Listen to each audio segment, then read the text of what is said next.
I ran as fast as I could, and as I ran I realized I'd forgotten how wet I was as the air once more began to chill me a lot.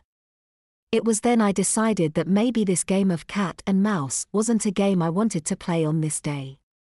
So I poured on the speed and ran for all I was worth farther and farther down the path. I had no idea where the path was leading me, but I knew eventually it had to let me back out into the park or maybe another street. Unfortunately, I did not know that the path was actually a jogging track that meandered all the way around the park. I'd slowed to a steady jog and had stopped pumping my arms as I was too cold. Instead, I kept my hands stuffed into my armpits as I jogged along.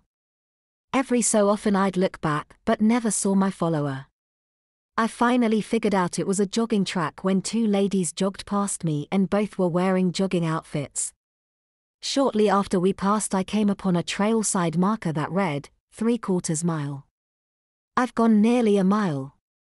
I asked myself out loud. Of course that wasn't the case. Actually, I'd only jogged a 1/4 mile as I was going backwards on the track. I figured that out when I reached the next marker, which read, 1/2 mile, and groaned. I began to consider turning left and running through the park, but I had no idea what direction to actually go. I could end up running in circles and cover a lot more than just a 1/2 mile. So I stayed on the trail while still stealing glances back every so often. A 1/4 mile. Yes!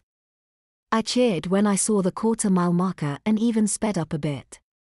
And sure enough, when I came to the end of that last 1/4 mile, I exited almost exactly opposite where I had entered on the other side.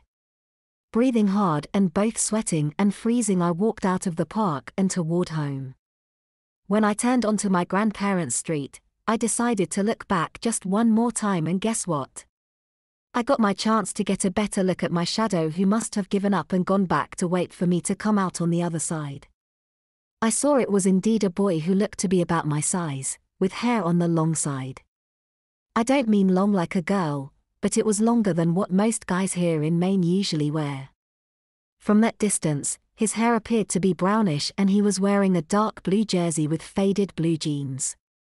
Once I had rounded the corner and knew that I was temporarily out of sight of whoever that guy was, I ducked behind a parked car and waited for him to catch up to me.